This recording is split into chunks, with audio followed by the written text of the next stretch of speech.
say we just jump right in, Sam. Roll, man. All right, good evening, guys. I got here Sam Davis from Interventions on Call. Sam, how you doing today? Man, I'm pretty good in spite of myself. How are you doing, Reg? I'm more blessed than I deserve, man. Good, good, good. Good deal. Looking at some of the stuff I saw on Instagram, some of the stuff you guys got on TikTok, I'm really impressed with what you're doing. I find that anybody that can fit a niche or find a little opportunity on the internet to do something big like this that can scale indefinitely is a very rare thing to find, and you guys seem to be hitting it right on the nail. What got you started on this? What was the journey that got you started? A lot of pills and cocaine. It's Yeah. what happened, man. I used to be in the logging business. I was a fourth generation lumberjack, family business, and I loved it. Was at it since I was 18. I figured that's what I was supposed to do the rest of my life. But through drug addiction and alcoholism, I became the worst employee I had. And when my family intervened on me and stopped enabling me, they sent me to treatment. It was either that or go to prison. So I chose to go with this old guy in a Cadillac and go to treatment for a very, very, very long time. And when I got on the airplane, and shit, before the wheels came up on the airplane, man, they had sold off all my equipment, every tool, every saw, everything. So when I sobered up, I had nothing left, like nothing. I had $150, pair of cowboy boots, and bag full of clothes, and I just kind of, that's where the universe wanted me to be, and that's how I got into working in treatment, working in behavioral health. I found out that I really had a calling, so that's kind of led me to going out on my own and becoming an interventionist and helping families, because there's just so many families out here that don't know what to do. They don't have a clue what to do, and they hear all this stuff. And I say stuff because it's just that. It's just like stuff. It's just noise, and it really doesn't mean anything. And I just saw these families struggling and struggling and struggling. And I knew that there was like a message that I had that needed to be shared, and because there is absolutely a solution to addiction and alcoholism. And I wanted to get out there and share it. And lo and behold, here comes TikTok, here comes Facebook, here comes all these social media platforms that allows me the opportunity to do that. Yeah, and I think you have a great opportunity, man, and I really appreciate it. Can you tell us your story? Can you tell us how you how that all started and how it? I think the important part for me would be you can't really judge a person until you've been in the moment. Do you understand what I'm saying? And Yeah. I think as family members, you try to be in the moment with that person, and you're both not the same wavelength. And even though you sincerely want to help them, they sincerely want to stop. There's a barrier there that only when you experience it and actually break through it can you tell somebody else what it really is. Is there any way you Yeah. could explain that to everybody? Yeah. It's like there are people that do what I do that certainly haven't been where I've been, that certainly aren't have not been addicted. There are people that work in this field that I'm in that had never had a problem with addiction. They lived with it in their family. But having lived it, you can get into the mind, because what I do is interventions, right? A family's hire me to come in and help their loved one. But what I really do is help the family create desperation in their loved one and want to get well. And how I know how to create that desperation is that having been in their spot, that addicted individual, I can speak the language and we can get into the mind of an addicted individual where people that aren't like us can't access. Because they say everyone's different, and we are. Everybody has a different personality, but the symptoms of addiction and what it's rooted in are pretty much the same. So it's emotional damage, right? So I'm able to get into the mind, and because, man, addicted individuals operate off a very small playbook. It's very short. It's very few pages in that playbook. And that playbook is passed around all throughout the world to every addicted individual, and how to keep their defenses up and how to keep their addiction moving. So if you've operated out of the playbook, you know the playbook by heart. You know what's coming before they even try to play the addicted individual, when we're in the interventions. That makes sense? Oh, absolutely. No? I worked in an acute lock psych ward for I think 3 or 4 years where we dealt with the mental health and people trying to get off medication, and we had it all. It was federal government, so they were all just thrown together in the same thing. So we're doing the CWAS scale on one guy and trying to keep a schizophrenic from losing his mind, and just in the other bed right next to him. It was a wild Yeah. scenario. Yeah. One of the things the guy said to me, because I never went down that rabbit hole too much. I mean, we all have our vices, but one of the things he told me was, I could stay clean for a while. I could play video games for a while, but that desire to get back on the street and play the game, to go make that $40 again and get back into that hustle, was more overwhelming than the drug itself in some cases. Yeah. You get bored sitting home. Yeah. Yeah. Well, I mean, I say that speaking of it's more, what you said was more captivating than the drug is. I say this all the time, man. Drug dealers that I remember all the time when I was going out and buying cocaine and buying crack. I was a crackhead, man. I'd hassle the heck out of the drug dealers and, hey, man, you give me a 20, go back and get a 20. And they treat you like crap, right? And like they didn't make you feel very important or very worthy at all. But what I tell people is the people that are dealing the drugs, those drug dealers out there slinging, are just as addicted as the people that are using. They're just as addicted to the feeling of validation. They're just as addicted to the feeling of importance that gives them. Because if you take all that away, they don't feel very important. They don't feel very good about themselves, just like an addicted individual. So the drug dealers are just as addicted as the individual. They're addicted to the game, just like the addicted individual is addicted to the substance. And I'll be honest with you, those foot shoulders making you feel like shit, do you really think they're making millions? Those guys at the bottom of that pyramid ain't making nothing. Yeah. For all that effort and all that risk. Yeah. $100, $150 a day. Yeah, you could do that at McDonald's with a little bit of overtime, and you don't have to look over your shoulder, and you could do a tax return at the end of the year. Yeah.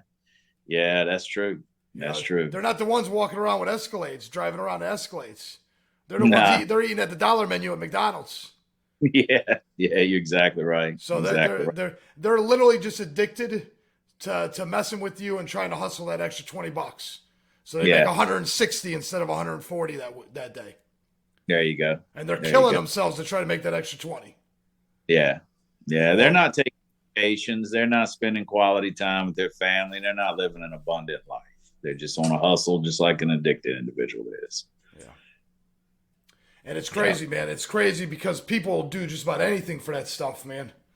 I've lost family members. I lost friends. It's a heartbreaking cycle. You can't really... I got a big family. I got 6 kids. I didn't want to intervene on anybody and jeopardize my family any more than I had to. And I lost a cousin to heroin, man. Maybe I could have saved him. Maybe I couldn't. I don't know. Man, what I'm finding out here and what I see every day is that addiction can't live in a vacuum. It has to be enabled. And families do everything they think they can, that they're helping, but they're actually fueling the fire to a large degree. There's always strategy, man. There's always strategy we can put in place. A lot of it is around communication. A lot of it is around, majority, if you can shut off the money. And it's not about kicking them to the curb. I hear that crap all the time, man, about just throw them out. It's not about throwing them out. It's about offering them some help to heal those wounds. And if they're not ready to accept that help, say, listen, staying here is not an option because I have to keep the peace in my own home. And I'm not going to do anything to enable your illness to continue to get worse. I'll do anything to help you get better. But I realize that you staying here in my home with me feeding you and me clothing you and me providing you shelter is actually making your condition worse. And I will not do that. Plus, I have to have peace in my own home.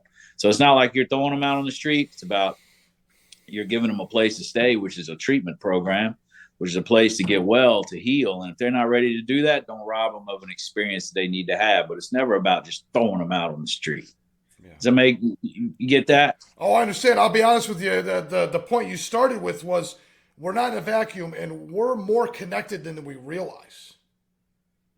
We're so much more connected than we realize. Our neighbors, our family, our friends, our community, it all webs together in such a unique dynamic that everybody does matter. Everybody matters more than we Sure. realize. Sure, man. Sure. You constantly hear these stories, especially the motivational stuff you see on TikTok. There'll be things like the guys will say, they'll say something to the effect of, if you did the best potential you could with yourself and gave 100%, and everybody did that, how much greater would the world be? But people don't realize if everybody just stopped trying to make it worse, we don't even know what the potential the earth can be in if everybody stopped trying to make it worse. Now, I'm Yeah. not being judgmental or anything, but it just proves how much we're interconnected and how much more it matters that each person try to be. The purpose in life is focusing on something and actually trying to attain it. And that instant, you see people chasing the crack, chasing the heroin, all that stuff, whether it be on the side of selling or buying. It's that dopamine, that instant gratification, like when you just buy something on the internet. You're just trying to get a quick fix. We have so much abundance that robbing someone for sneakers or a phone doesn't even make sense anymore. When's Yeah. the last time someone stole a television or a stereo out of a car? I mean, those things are preposterous. Yeah. We have an abundance.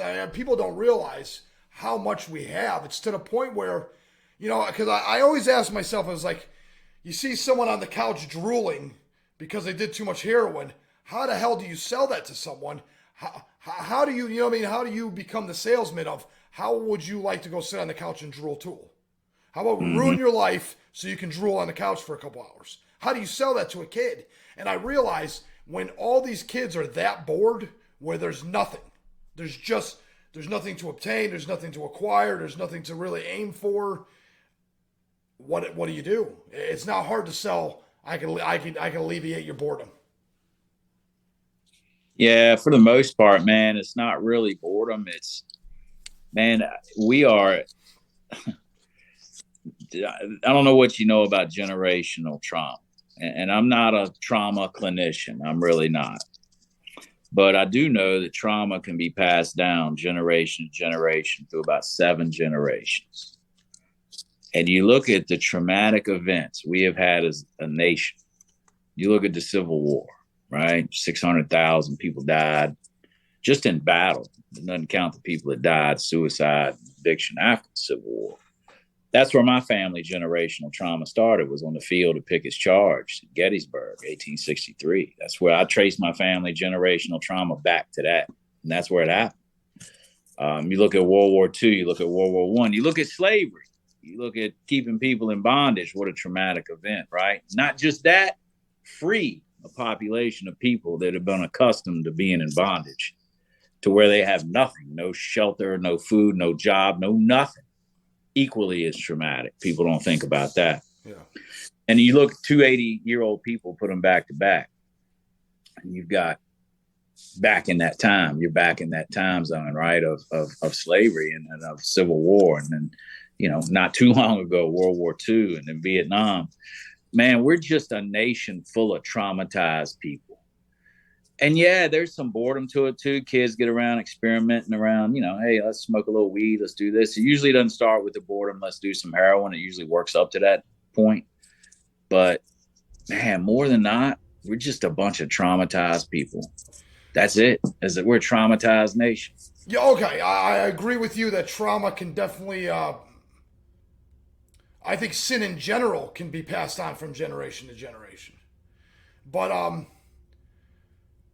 I'm gonna have to play devil's advocate with you because I'm not trying to downplay your run of the game that you're pushing, because it's a good one and it's truthful, because emotions and all those things have to be unraveled, traumas have to be unraveled, reality, lies have to be unraveled. Yeah. All of it does. Without a doubt, I hands down would not belittle that aspect. But there's a flip side to this coin. You look at the Jews during World War II, and they went through a whole lot of trauma. And instead of blaming themselves, blaming the trauma, arguing about what was their fault, now, they have a tradition in their society for about 7,000 years or 5,000 years where they blame themselves and they say, what did I do to get myself here? And now they've taken over 3/4 of the world again. With no excuse of any trauma whatsoever. Yeah. See, So I think they, it's a mindset. I think it's a mindset. I think when you're in a state of abundance, the ability to have a weak mind and search for comfort overwhelms you and allows you to get into a position where you can let stupid things like lies or deceit or whatever it is trickle in, get into your mind. And when you try to bend reality, it snaps back in your face eventually. We're not powerful enough to keep it bent. see, it's interesting that you said that about the Jews because I have some Jewish friends of mine that work in the industry, and I've asked them, because I talk, we talk a lot of banter back and forth to each other, and I found out through some genealogy that I'm 8%. So I like went to him, called him, and said, "Hey, man, I'm your brother, man, Nice. 8%." Yeah. I said, "What do I got to do now? Like, Well, what do hold I on. do?" Was it on your mother's side? Yeah. Was it on your mother's side? Because that's the part that counts. Yeah, it was my mother's side. Nice. Yeah, There you yeah. go. So I was asking them, I'm like, because another friend of mine who's a very deep thinker, he said, look at what the Jews went through and all the trauma they experienced. And as a population, not just an individual, just as a population, as a culture. So he said, they weren't given anything. They were given a spit of land, said, make it happen. He said there are other cultures where you'll see that trauma manifest into poverty, manifest into crime, and manifest into addiction and alcoholism. You look at the Native Americans, right? That's a trauma. Devastating. Devastating. Yeah. But they've been, they were dealt differently than the Jews. They were like, Isn't here's that this. wild? Isn't that wild? Yeah, yeah. But the Jewish culture, I asked my buddies, I was like, man, so where's it showing up in the Jewish population? I was, because look at the trauma y'all went through, like the Holocaust. I'm like, holy smokes, man. Insane. They said it shows up in that we don't trust anybody. We don't trust anybody but our own. We don't hang out really with anyone but our own. Oh, that's a good point. We don't make a lot of friends with others but our own. That was their take on it, right? I tend to believe that. I didn't buy that. Yeah. Oh yeah. We all just like you said, everybody's an individual. Each culture is going to bounce back in a different way, or fight back, or put up their wall in a different way. And it's funny, man, how that manifests itself. Yeah. It's kind of again, we're more closely united than we think, and actually each culture, just like each individual, can sharpen each other. What they're lacking, we have in abundance. What we're lacking, they have in abundance. And if we all work together, it gets a lot easier. Yeah, man. Look at I didn't know we could go here, but since we can go here, let's go here. Is that, look at the tension between the blacks and the whites through our country, and up in, including yesterday or the day before. I mean, it's still very prevalent. And we're just listen, let's look at the white population, right? Both North and South. You take their livelihood as right or wrong as it was wrong, obviously wrong. I mean, horrible. I don't know why I would even say right, but to hold somebody in bondage, what a horrible thing. But it was the acceptable thing at that time, right? It was normal to them, the white population, right? So then that's their livelihood, regardless whether they thought it was right or wrong. Set all that aside. I didn't know if we could go here, but this is where I'm going. And then take away that livelihood. What would you do? What would you do? What if I was them? No, I'm just saying. Yeah. I don't care who you are. When someone takes everything you have and everything you've been used to for hundreds of years, how would you act? Yeah, it'd be a trauma response. It's traumatic, right? Your livelihood, your family system, everything that you knew that existed is now gone, completely gone, and you've been conquered. Traumatic, right? And you're gonna have a trauma response. You're gonna show up pissed off, excuse my language, angry and resentful and just, how it shows up, right? And then you've got the black population, which were in bondage, traumatic, And then what a lot of people don't realize is that when they were freed, it was very traumatic.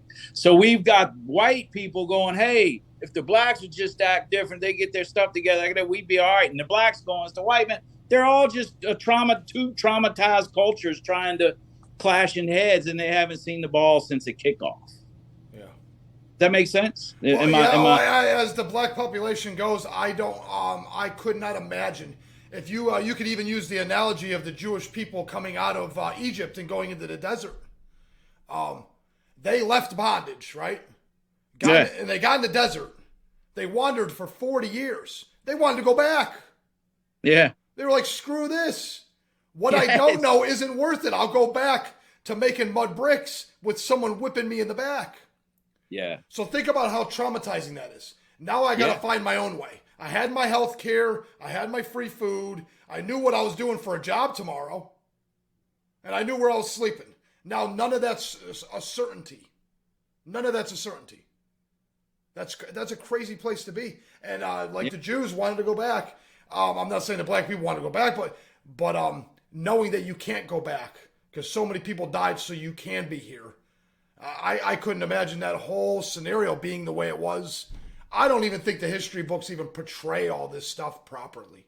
It must have been absolutely insane after Gettysburg. After all the burning, that one general came down through the South and burnt everything. And when I say everything, he burnt everything. Yeah. He ripped up the railroads. They did some wild stuff, man. And there was a no holds bar. They wanted this over with. Yeah, see, I can tell you're not from the South because you don't know his name. Every Southerner. Okay, hold on. I live right outside of San Antonio, man.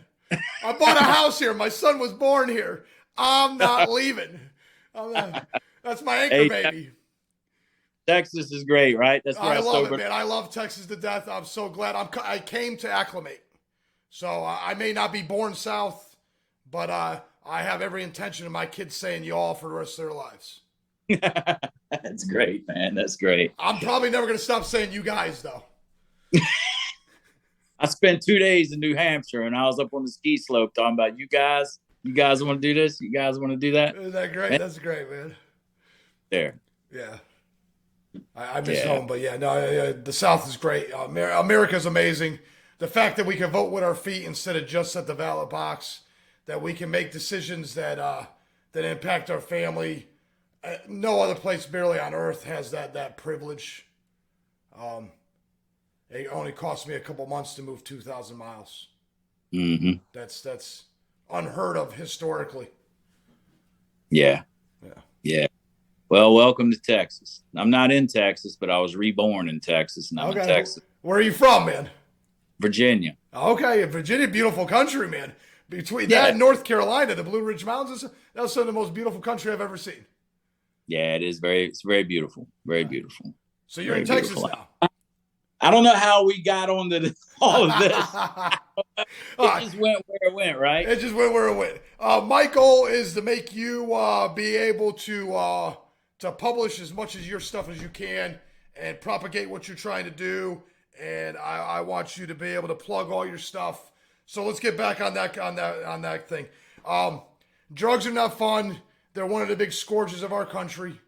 You seem to be one of the guys that's going to try to unravel some of that nonsense.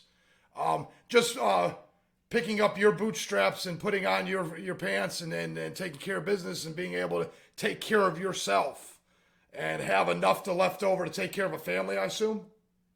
Yeah, I've got, when I moved back to Virginia, I was sober 2 years. And I was in treatment for a year. I was at one of those last houses on the block type treatment programs. The Navy SEALs of treatment centers is what it's known as.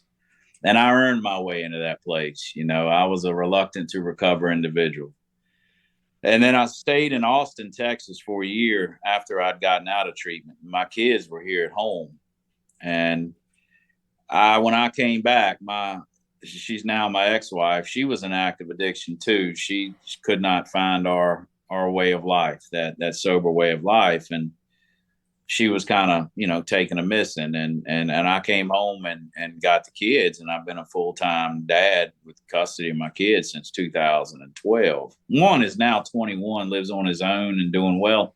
16-year-old lives here with me, but I'll tell you what, that was a very scary situation, but I was full of fear. Like, man, how am I going to do this? But man, I did it. I had to do it. I didn't have any option. Like, I had to do it. And I got to show up for my kids. I mean, I thank God. Best blessing, man, Sam. Man, I'm telling you, man, I'm telling you. And I feel so bad that she's missed what she's missed in their life.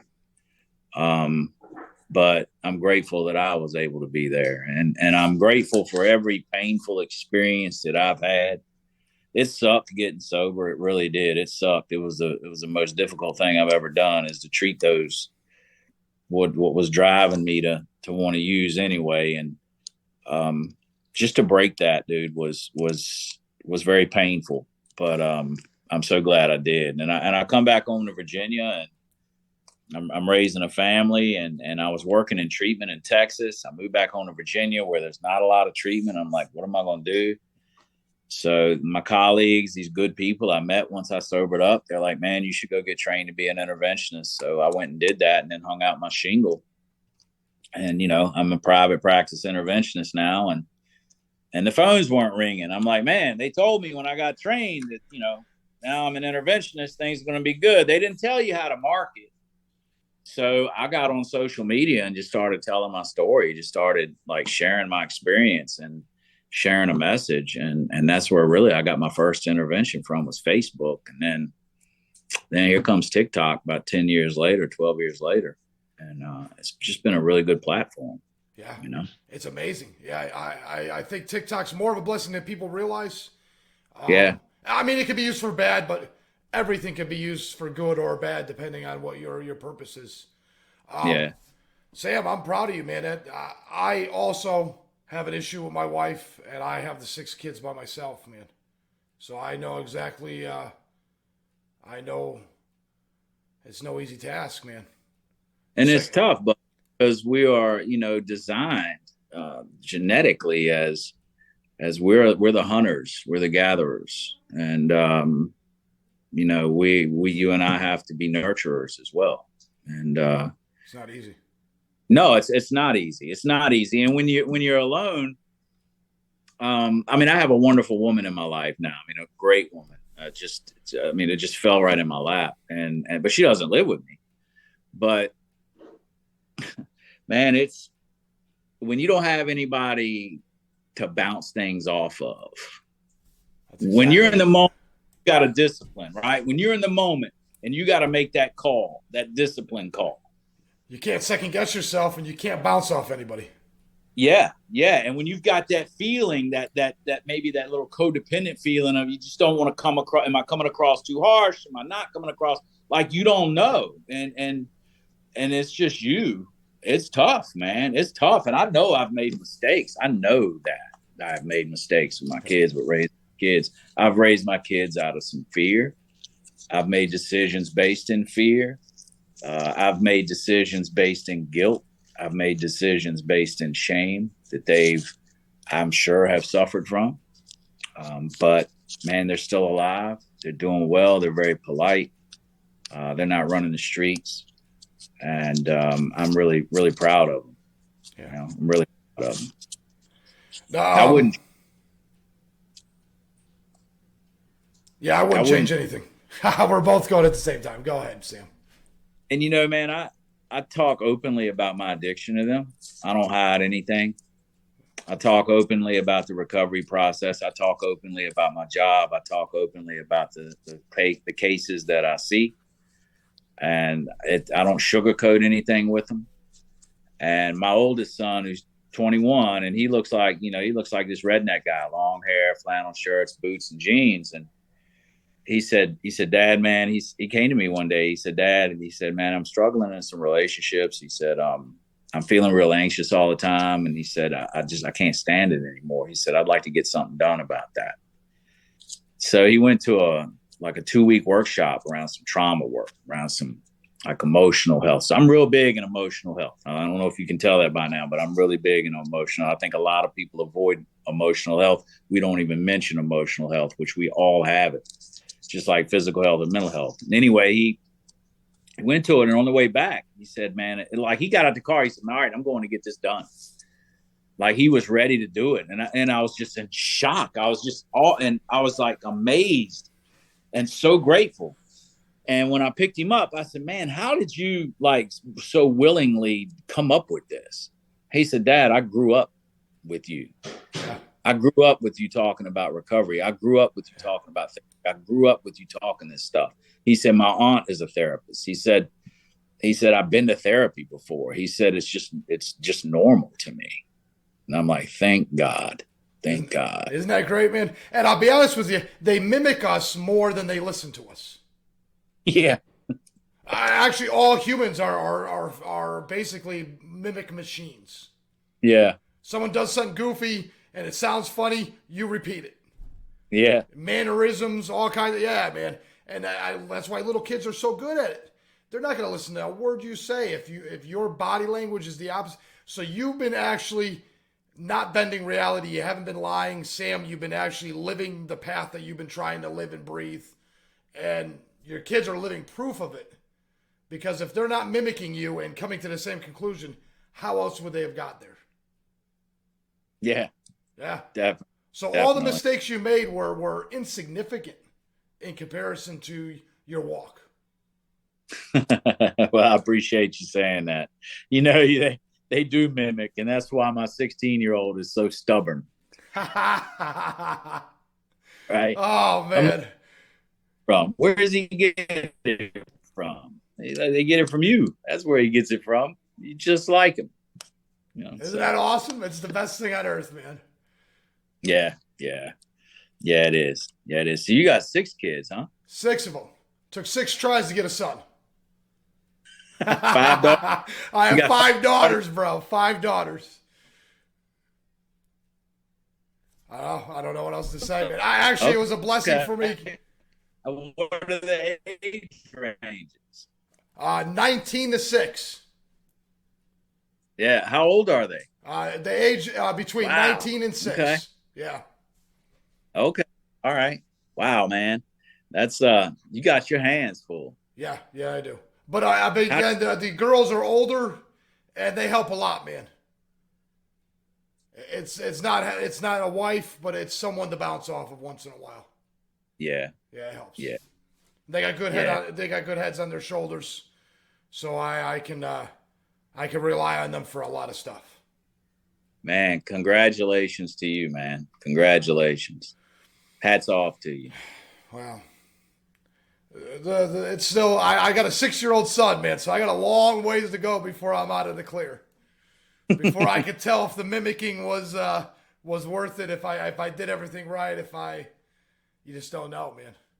Right. So far, so good. So we'll see. Do they like Texas? Oh yeah, absolutely. My second oldest wants to go back home, but she also wants to go to Florida. I think she just wants something new. Mm-hmm. Besides that, everybody else is pretty cool. Everybody's good. So where's home for you? Where was home? I grew up in Connecticut. I left Massachusetts 7 years ago. Okay. Yeah. So New England. I was right between Boston and New York. Yeah. I actually grew up less than a mile from ESPN. Okay. Yeah. All right. Yeah, I was just in Boston last week this time. Yeah, it's a beautiful city. That's my favorite city. Man, it was raining and nasty and looked pretty grimy. Fair enough. And it gets cold, man. It gets cold. Yeah. Oh, I know it is a beautiful city, right? I've been there in the sun and when it's warm and in the good parts. But coming from like New Hampshire, going to Logan, they was a little grimy looking. Fair enough. Yeah, Logan. Yeah, Logan's a good airport. That's fine. Yeah. I normally left Hartford or LaGuardia or JFK, but yeah. I haven't been home in 7 years, man. So I'll be honest with you, you're making me think of home right now. I bought a house and it consumes you, man. When you're busy with stuff and work, I got a full-time job besides this, so just trying to find the time to do something like go back home with all the kids is so hard, man. I was at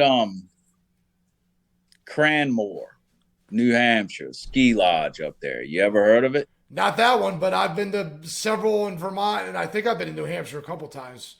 Northern Connecticut. I've been to Massachusetts. Was it a black diamond, double black diamond? How big was the hill? I mean, we went green and we went intermediate with the guys I was with. I mean, I love to ski. I could ski pretty well. But man, the runs were like, man, they were like a mile and a half long. And Yeah. that we don't get that here in Virginia. It's like, No. you know, Yeah, the Appalachian gets a little bit bigger up there. Yeah. yeah, it was nice. It was Yeah. nice. Very nice. Have you ever Yeah, been to Brattleboro? no, It's like a little mini New York City right in the middle of the mountains, man. It's kind of weird. really? Yeah, it's really cool, man. A little Yeah, hippie-ish. It's a little hippie-ish, but it's cool. right. I can get down with the hippies, man. They like to chill. I can get down Yeah. with it. Yeah.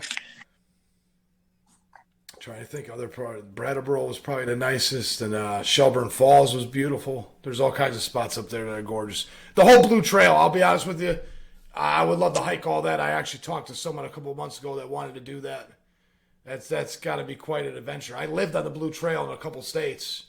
That goes all the way from Maine to Florida, man, or at least Georgia.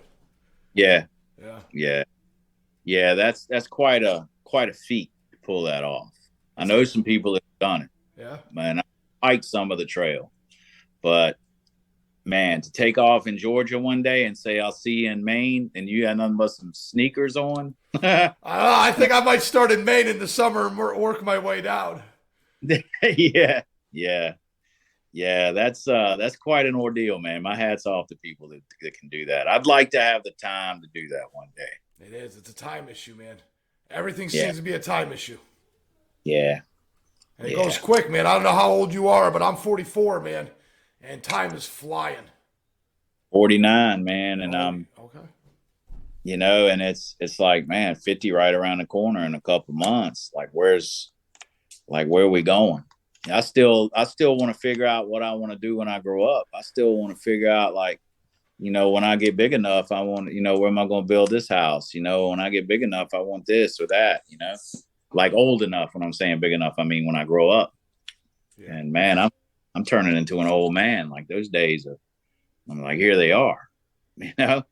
and yeah, yeah, life passes us quick. I do it kind of selfishly because, man, I want this world to be a little bit better place for me to walk around in, and for my kids to walk around in. I really do, you know? Sam, that's some crazy shit because that's exactly how I was going to start this next segment, man. I was going to say, not only are we so connected, but you're doing one of the most valuable jobs humanly possible. And I don't know, man, our soldiers and, our law enforcement and, the nurses and doctors and all that. I mean, You're, it you're is saving all of them a huge headache every time you save just one person. and that one person goes out and changed 10 people's lives, Second you know? Timothy 2:2. The true test of a leader is not how many followers you can produce, but how many leaders you can produce. Yeah. You know what I mean? He made 11 disciples. Jesus made 11 disciples that became leaders, not followers. Yeah. If you got nothing but followers behind you, when you leave, everything falls apart. But if you Yeah. produce a handful of leaders, it all perpetuates itself. And every time you change one life, where instead of stabbing someone, they're working somewhere. Instead of robbing someone for $40 or doing something horrible for $40, they're actually making a paycheck, or they're fixing something, or they're helping someone, or they're saving their mom, or they're saving another soul from this horrible, horrible. Uh, I don't even know what to call it, man. It's not even a rabbit hole. I don't even know what it is, man. But Spiritual warfare is what it is. and my kids suffer, your kids suffer, our kids suffer because one of those people is going to hurt someone real bad, and that person's going to have trauma for generations. Yeah. So Yeah. it all like a web, man. It's like a giant web, and we're Yeah. watching it. We're watching it get exponentially worse. Fentanyl is killing people. The drug they use to block the heroin has people sick as hell, and they're completely dependent on that. They get off that for a day, and they're like they're running naked the next day looking for $40 again. Yeah. It's Now, insane. man, it's my job, right? I mean, it's my passion, and for my own recovery, like for me to stay sober, I have to give it away and help people, and I do in my recovery. But this is also my job, and they're completely separate. But so, I do make a living, and I make a good living. And every now and again, you'll get a troll come across. You get a few, man. It's not many, but you do get a couple that say, man, you're just taking advantage of desperate people. I'm like, dude, you don't want us to stop. You don't want us to go on strike. You don't want us to quit doing what we're doing. Believe that, you know, believe that, because we're on the front lines holding back a wave as best we can of completely destroying your life, you know? Well, I think it's more than that, man. If you go back to World War II and you see what Hitler did, and you say, oh, it was a top-down situation where Hitler said, go kill a bunch of people, and the guy below him said, so all the generals go kill a bunch of people, and the generals told the captains to go kill a bunch of people. It didn't work that way. All the captains were corrupt. All the middle management was corrupt. All the people at the bottom were lying. Otherwise, this doesn't work. Yeah. It just doesn't work. So every time you fix one guy at the bottom, you put him in the middle and he's always telling the truth, he could be the deciding factor that breaks that chain of command and stops that bad decision from top to ever even making it to the bottom. Yeah. It's a good way of looking at it. And now Hitler can't even do what he wants. Hitler couldn't do what he wanted unless everybody complied. Yeah. Especially the further down the pyramid you go. You got to have complete conformity from people that shouldn't be conforming. So and you have no idea how big of an impact you make, man.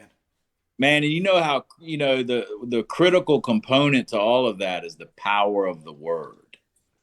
You think with Hitler, all that started with the power of the word. And we have to look at that today, of what we're speaking out here, what we're not speaking out here, what we're telling ourselves, not just what we're telling other people, but what we're telling ourselves. The word is very, very powerful. In fact, in my job, a lot of what I'm doing is just teaching people, the family members, to communicate differently, to express that power of the word in an effective way. When families are telling their addicted loved one, and my dad always told me this, as he's standing by the gas pump with his billfold open, telling me I can't keep doing this. Well, I mean, my experience showed me and him that he could keep doing it, and he did keep doing it until he didn't, until he said, I will not keep doing this. That little bitty shift in the word is so powerful. The power of the word. And I'll be honest with you, man. Words have they have a consequence. And the more I've been doing this, and the more I've been looking at the way the world is aligned and the way the world's set up, you got these people in power, these people with a lot of authority or a lot of money, the affluent people in the society that I heard someone else call it luxury beliefs. Like, we don't need the cops. That's a luxury belief that only rich people can say. Yeah. But those words matter. And when a poor person believes them, it has ramifications. Do you think those black neighborhoods, those women will do better with no cops coming? The threat of calling the cops means nothing. Do you think that's going to actually bode well for a really poor neighborhood? No. So our words mean a lot. And actually, the more power, the more influence, the more authority we have, the more our words matter. Because poor people listen. They do. I mean, okay. They say when you're rich, you can do whatever you want. You can have sex with whoever you want. The poor are the ones that have all the babies when you say those stupid things. The poorest among us get stuck with the babies, while the rich people actually get married and don't do any of the things they say. Hillary Clinton's daughter, did she get married? Man, she did. She got married. Why did she get married? Why would she do such a stupid thing like that when they're preaching something totally different? Because they know it works, and their words matter, and they actually... Everybody's words matter, and all of us are way more connected than we think, and we really need to put some serious consideration into other people's feelings when we do what we do. And definitely. I I didn't realize that emotions did matter as much as they do. And maybe that's one of the reasons why I have 5 daughters. I don't know. But I've come 180 degrees from where I was 5 years ago, 3 years ago. And yeah, I think you're right. You have to untwist all the lies. You got to deal with the emotions. You got to set that person right so they can aim at a target properly.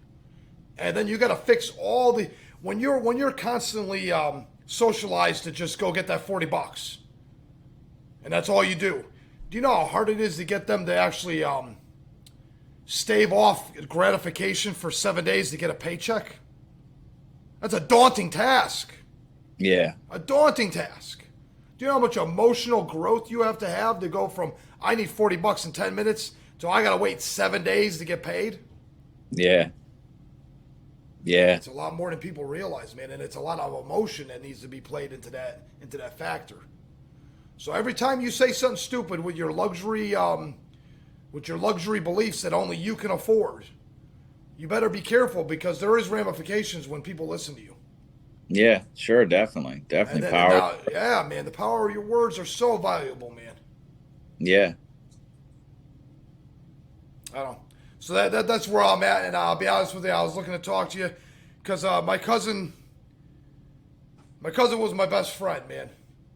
We did everything together. We went to New York City and went to a rave together. We did all kinds of dumb stuff. We went up to mountains in Massachusetts to go snowmobiling all the time. And we get into fist fights. We constantly would do crazy off the wall stuff. And when I moved here, he ended up getting caught up in heroin. I believe he accidentally killed himself. He had 2 daughters. I don't believe he would have left them on purpose. The next day, his wife killed herself on purpose with heroin. God. And Wonder what it was, man. I wonder what the pain was internally with him that had him feel like, man, I got to check out emotionally and heroin's going to do it for me. You know, I wonder what his pain was. See, man. He had a good mom, a good dad. I mean, his dad was a pain in the ass, but it's still a dad that stayed in the house. You know what I mean? And they got to play video games whenever they wanted, and they had a big, rich family. We come from a good family. There was no reason to. I don't know. I don't know, man. And I knew he was going to eventually dabble in something stupid like that. I could see that as him and his wife were being knuckleheads or whatever.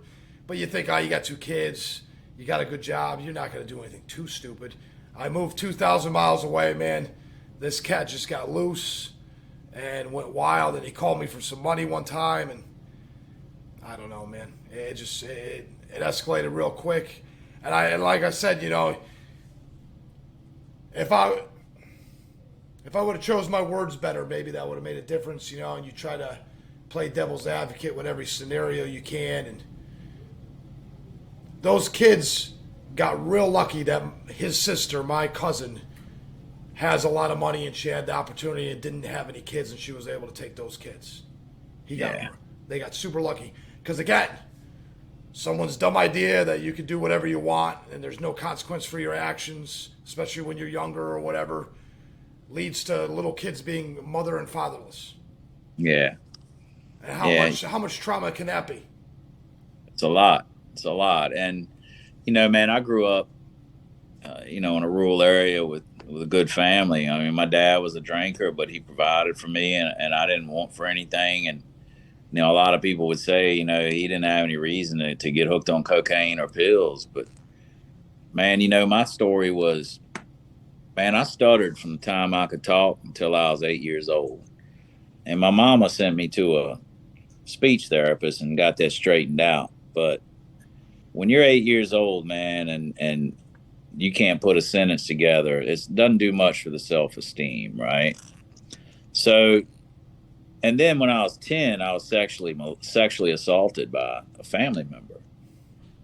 And no one ever knew the light of, no one ever knew that. No one ever knew that until I sobered up at 36 years old. But when I was in my grandparents' Christmas tree farm with my cousins when I was 12 years old and they were passing that joint around and I smoked that joint, it did for me exactly what it was supposed to do, but so much more. Like my cousins, when they smoked that joint with me, Yeah, man, it did what it was supposed to do. We laughed, we ate Cheetos, we ran around and acted silly.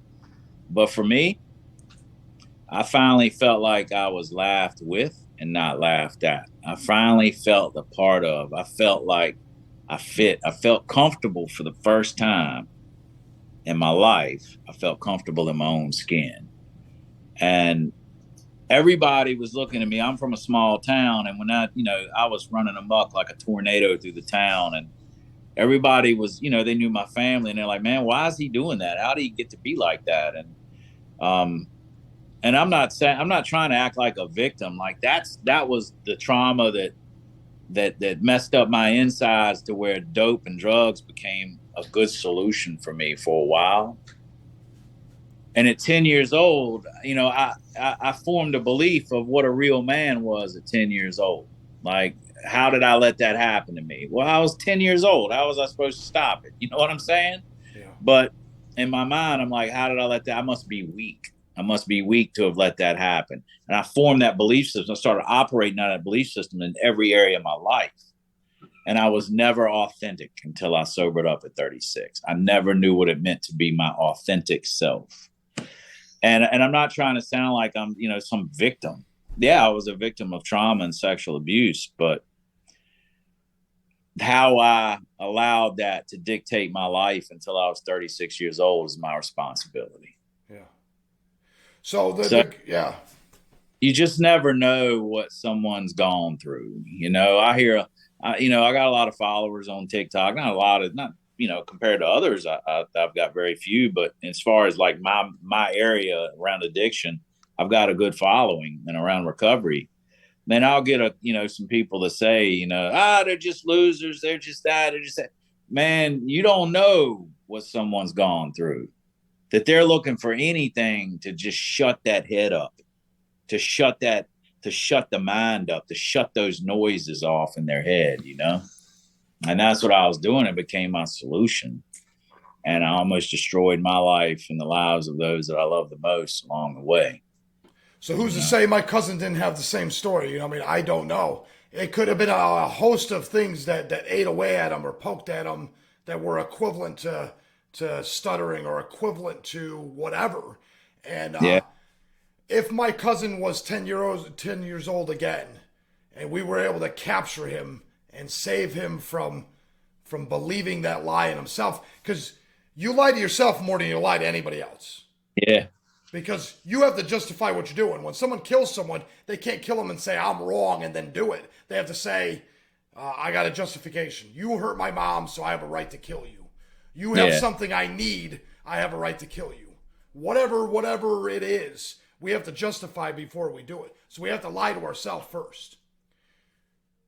How do you take that 10-year-old George or the 10-year-old Sam or the 10-year-old Regan and say, let's catch you now and fill that void and tell you that lie's wrong? And is there a mechanism where we can avoid it altogether? Because Sam, what you're doing is so vital, but you're catching it after the lie has already been like bored into your head. It's kind of like a chessboard. And every time you put a piece down, you don't just take over the land that piece occupies. It also occupies all the land around it. And then a new castle sprouts up, and you're taking over more land. And before you know it, it's eating away at your soul. Yeah. And it can be avoided at 10. Is it more church? Is there something we do at public school? Is there something we can do on the street? There's got to be something. Is there something you could say on TikTok that can go viral? There's got to be something. There's got to be something. Man, I think there's nothing as vital as the experience, unfortunately. I mean, I had a lot of good wisdom cast to me growing up through the years. I was around a lot of good people and but it never overrode that internal voice that I told myself about myself. And it wasn't until that desperate moment that my experiences put me into where I was willing to surrender to a new belief system. So although I'd caused a lot of damage to myself and the people around me in my life, I'm able to walk around this world awake today instead of walking around this world asleep, dreaming I'm awake. Ooh, and I would only be here. I can only be here with a sense of enlightenment, having gone through that horrendous past and that horrible pain. That's what drove me to some desperation to want to see the world and myself in a different way. So I really don't think that it's anything but experience. They have to have the experience. Now we can shorten that experience by families being educated on really what addiction is. We can shorten that experience by educating families and informing families and getting families trust to how to combat addiction, to not enable it, to not prolong it. But I think the experience has to happen. You know, man, I had to surrender, right? And you sound like a guy that likes military history, and you look through, you know, no one's going to surrender until they're desperate. I'm not going to set aside my old belief for a new belief if I've been operating out of that old belief and it served me for a while and it feels like survival to me. Like that's a core belief that I have, as mistaken as it is. I'm not going to let that belief go until I surrender it to a new belief. And I'm not going to surrender until I'm desperate. No military in this world has ever surrendered unless they were desperate. And people may be looking at their loved ones, their addicted loved ones, and he's like living on the street or he's stealing a car, whatever he's doing or she's doing. And the family's like, man, don't you think you've had enough? Well, that's like us looking at the Japanese in February of 1945 after we're firebombing them their cities. And we, you know, then later on after that, we drop an A-bomb on them and we're like, hey, you had enough? And they're like, nope. The rest of the world's looking at them going, holy smokes, man. Don't you think you've had enough? Look at your country. It's in ruins. They're like, nope. And then we dropped that other one and they're like, oh, okay. All right. They became desperate enough to surrender to a new way of life. That's the same way with addiction. That's my job, is to help families create that second A-bomb without killing them. You know what I mean? Sam, that's amazing. It's simple. Yeah. And I think everybody can swallow that too. It's a very, very down the middle, obvious reality. Yeah, but if families are like providing a place for them to stay, bailing them out of jail, saying, man, we just need, families can't give their loved one self-esteem. They can only take it away. You can only rob your loved one of self-esteem. You can't give it to them. That's why it's called self-esteem. All right. But families think, oh, we'll just give him a shot. Well, you know, one more shot. We'll go bail him out. He's knocking on my door. I got to let him in. I can't leave him out. You're robbing him of a desperate experience to drive the surrender. You're keeping that, you're robbing him of desperation. I say him, but it's him or her. Yeah. So on that note, which one seems to hold out longer, male or female? It doesn't matter. I've not seen a difference. I've not seen a difference. We're 93%, not just me, but any interventionist that is worth his salt, 93% go to treatment the day of the intervention. 93%, that's pretty good. Doesn't matter. Man, I intervened on a guy that it was back early January, had probably 130 grand in the bank. You know, he had his own house. He could have told us to go fly a kite. He could have told us to go to hell. You know, we couldn't take the car. We couldn't take the housing. We couldn't take the bank. We couldn't take the phone, you know, but he was tired and we had to work on him a while. It took about 2 hours to get him to agree to go. But once he broke, once he like gave in, once he like said, okay, it's like the world lifted off his shoulders. He surrendered. Yeah. Now, if the family hadn't have done that, he'd still be where he is.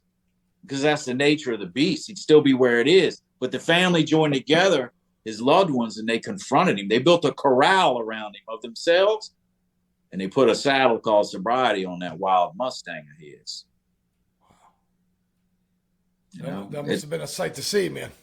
Yeah, I mean, I get to see it all the time, and it's something that it's a day they'll never forget, and I get to be a part of stuff like that. But it's like, you know, politicians working at Jimmy John's or Starbucks or DoorDash or construction. It doesn't matter, you know, where they are, who they are, how old they are. 93% of the ones and every 100% of families say they'll never go. 100% of families think that we're scared he's going to go kill himself. Well, look, Bob and Sally, you're not that powerful. You're not that powerful to prevent someone from killing themselves. You're not that powerful to make them kill themselves. And that's a fantasy that your head's telling you. And he's created that fantasy in you because he knows it keeps you on your toes, and he gets to get what he wants. And he runs circles around you. If I can break through that with a family, if I can break through that, if I can break through the idea that they think they're helping them by providing them a safe place to stay, if I can break through that fear and that delusion, it's a home run. Home run. Yeah. My work is with the family, not the addicted individual. Toughest works with the family, by far. Wow.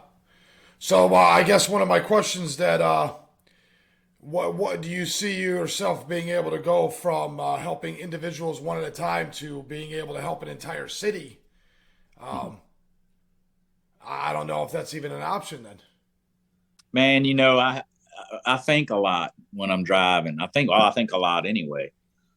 And I was like, man, I wish we could get like a whole town and just descend upon and get every family in the town that's struggling. And we just go in as a group of interventionists and intervene on the whole town and like see what the town does, like see how the town flourishes from there. Yeah. No, it's like that's just nothing but fantasy. You can never make that happen. Well, here's the deal, right? Because they're trying to do this. Almost all the homeless are either mental illness or addiction, and all addiction is mental illness. So it seems like all of its emotional damage translated into like improper actions and the inability to assimilate into society properly, and or drugs and everything else that goes with all that nonsense. And you got entire cities, especially in the East and West Coast, that are just riddled with these problems. So these cities throw millions of dollars at housing the homeless, and it doesn't even scratch the problem. Yeah, it's not even a back scratcher. You got an itch that needs some lotion. They're giving you a back. It's not even a back scratcher. They're not even. It's just such a small Band-Aid for such a big issue. How do big cities fix it? Do they have 1,000 of you descend on them with 1,000 helpers? Man, I don't know. I think cities have been cities since time began, and no. When we were children, this is not what these cities look like, by any stretch of imagination. We're talking before that kid got killed for the Jordans. Yeah. I mean, these cities were not the same as they are today. You got a point there. You definitely do have a point. I mean, cities have been cities to some degree since they've been cities, but you're right, man. It's out of hand, and really, I don't see a solution. I don't see there is a solution. Is that you got to have good care and stop enabling them. The government, like during COVID, like the biggest enabler that I had to overcome with the clients that I was serving was the government, and I couldn't touch it. The family would contact me. I was like, all right, so how's Johnny getting his money? We need to shut his money off. How are we going to do? Well, when's the last time Johnny's worked? Johnny hadn't had a job in 5 years, but he's getting unemployment. Isn't that crazy? Yeah. Yeah. So let's get conspiracy theory. Is it neglectful or is the government doing it on purpose? Man, I don't know I don't know. I mean, like I don't. That's above my pay grade to answer that. I don't even have an opinion on it because I'm like I don't know. But I know that, like, I truly believe what Ronald Reagan said when he said the scariest words you can ever hear is "I'm from the government and I'm here to help." Yeah. Wow. Because they hadn't seen they don't know their ass from first base when it comes to treating addiction. And I get this a lot too on social media. The comments is, everything should be free. The government should be paying for treatment. I'm like, you don't want the government doing that. The government messed up the gas can, so you can't even pour gas out your gas can anymore. You wanted to mess around with some treatment? Yeah. They're gonna turn it into eggs, man. $10 carton eggs. Yeah. I was paying 75 cents 3 years ago. Yeah. Son of a bitches. Yeah. Yeah, it's rough. Yeah, they'll destroy. They would destroy any private industry. Oh, But there was that one guy that said, if you want to make beach sand scarce, have the government regulate it. yeah, yeah, yeah, man. I'll tell you, it's they haven't been very helpful. They really haven't. I mean, they've made it so you can get Suboxone from any doctor, regardless of their education around addiction. I mean, I could go to a podiatrist and get, a script for Suboxone now. I mean, that's just throw more medication and shit. That's all they know. That's all they know. So. Oof, yeah, because that's how my ex-wife did the whole prescription thing. Really is a thing, man. Yeah. Fentanyl's a bullshit thing. Those stupid patches. Crazy that they give those things away, man. I mean, it's a lifeboat. If it's going to keep you from dying long enough to get some good care, it's a lifeboat, man, right? Like, I get this a lot, too, because I hear people say, man, Suboxone saved my life. MAT saved my life. Good, that's what it's supposed to do. It's a life raft. It's a lifeboat. Pull you out of the street, get you stable, so you're not robbing, so you're not shooting, so you're not getting shot, so you're not putting a deathly dose of fentanyl in your vein. But I don't want to live in a lifeboat. Yeah, I want right. to be on solid ground, right? But the way that the docs are prescribing this thing, the way that your podiatrist and general practitioner is going to prescribe this thing is, here it is, come back next month, get some more, get some more, get some more, get some more. Next thing you know, you're 10 years deep on Suboxone and methadone or whatever else, right? And you're just swimming around in a lifeboat. You're not on solid ground. Yeah. I mean, I know I'm get some stuff for saying that too. I know I'm gonna get some feedback from that. I'm okay with that. Yeah. No, it's better to speak truth to power, man, and say the honest to God truth. Yeah. It's not worth sugarcoating. No, it really isn't. Too much at stake to sugarcoat it, man, I agree. Sam, I agree 100%, man. Yeah, too much at stake. But if you ask like, where do I want to save a whole town? Man, I knew from 2010 that there was a message to be shared, that families needed to hear some truth, and that I was been gifted from being a stuttering individual that couldn't put a sentence together to have become a pretty good storyteller. And so I used that gift that I've gotten to be able to share a message to families. If I could I think one of the questions of what are you going to do? What do you see yourself in the future is, man, I just would like to just share this message with as many people as I possibly could. That's an awesome message. And I want people, like, I've got some people on my platform, like, they're all independent interventionists. It's called Intervention on Call. They're all independent. They work for themselves, but we all come together on this platform. Like, 2 of them I intervened on years ago. And wow. Now they're right. We didn't plan it that way. It's not like I intervened and said, oh yeah, I'm farming interventionist. I didn't plan it that way, but that's what's happened. And I just wish that more people to be out here sharing a very pure message, Yeah. There is a solution, Yeah, because the Chinese, they were pretty brutal on how they fixed their opium problem, man. Yeah. Yeah, they were. I mean, they fixed it, but we can't do that here, man. I don't think we want to, because that's a slippery slope. If you talk about conspiracy theory, I do have one that I feel like is happening. Is that a lot of the fentanyl's coming from China, and they know that they can't. And I feel this way with the drug problem, and I feel this way about social media, all the conflict we see on social media. They cannot, with a military force, come to our shores and beat us. They can't. No one can. We've got excellent defensive position. Right? We really do. Yeah, we have the perfect oceans on the perfect sides. Everything's perfect. Yeah. And we got a strong military force, and we got an excellent defensive position, right? They know that they can't come on our shores and attack us and get us, but they can eat us up from the inside. And that's through conflicts on social media, and that's through fentanyl. They'll kill off a whole generation is what they'll do. Well, not only that, but it's breaking up families, and then those kids have trauma, and that trauma leads to more problems. Yeah. And it literally, it's like flushing everything down the toilet, man. Yeah. They're killing us with emotional cancer. Yeah. Trauma is the cancer of emotional health. And that's how they're getting us. I And truly believe. Now, somebody might be thinking I need a tinfoil hat, and I don't think so. well, no, no, no. I think you're telling the truth because here's the deal, man. If you don't tell the truth, then the bitterness sets in, and what you're willing to do when you're really bitter looks more like Columbine than it does anything else.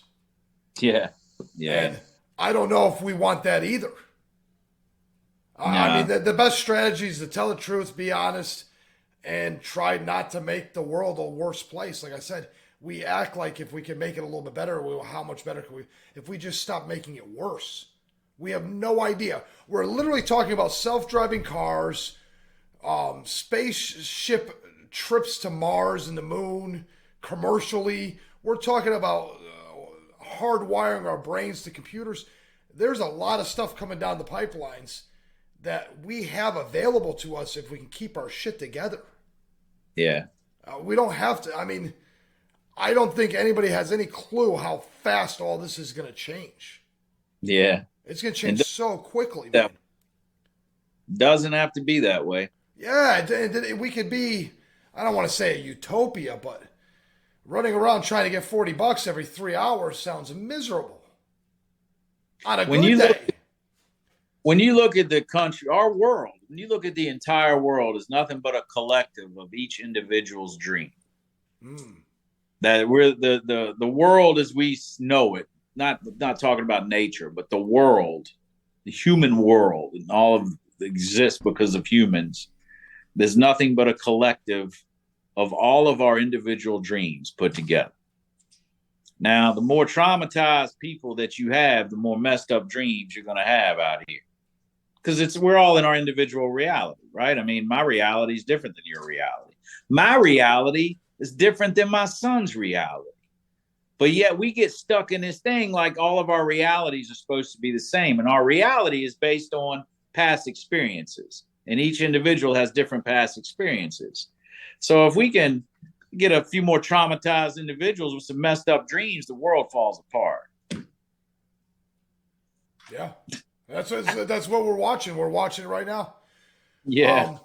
But you're literally seeing, though, that if someone stops making it worse, how much better it can get. And it's just that one guy that's now intervening on other people's behalves. What if he was still hurting people? What if he was selling to my cousin? Or what if he was, who knows what he was, you know what I mean?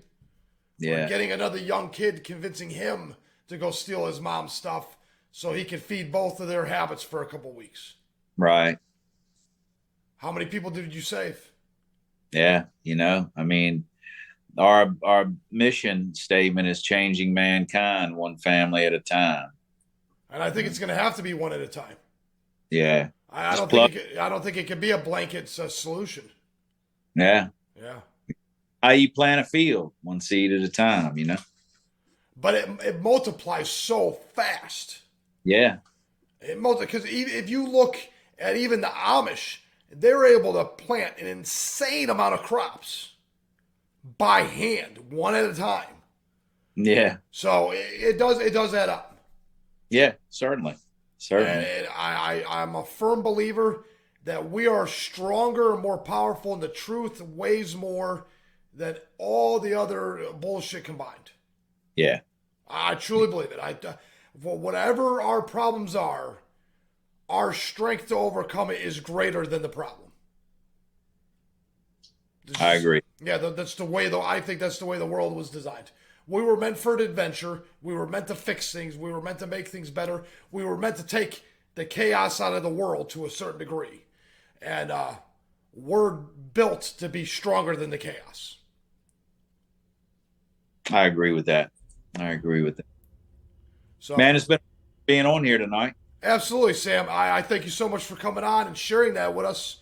And I learned something. I grow a little bit with every conversation I have, man. Yeah, podcasts are good, aren't they? They're amazing. I had no idea. Yeah. Man, thank you so much for having me on. Sam, it was my pleasure. Go ahead and plug away before we leave. Plug away. Yeah, let everybody know what you're doing, how they can reach you. Oh, okay. All right. Yeah, man. Yeah, appreciate it. Sorry, I was a little slow. It's late over here in Virginia. Yeah, I mean, I've got a platform. It's got 10 interventionists on. It's called interventiononcall.com. What we do is we provide guidance and strategy for the frontline people in the trench in this war on drugs, and that's the family members, and provide them guidance and support and strategy to recreate their families' lives. You know, it's interventiononcall.com. Book a session. We make it affordable. People that can't typically afford an intervention, it's $150 for an hour session with us. We give you everything we've got. That's awesome. Thank you, man. Absolutely. I appreciate it. Hey, buddy, you be good, okay? Yeah, you have a good night.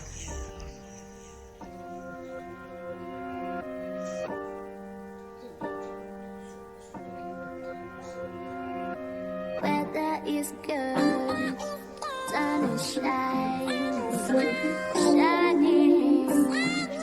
Don't get my vibe.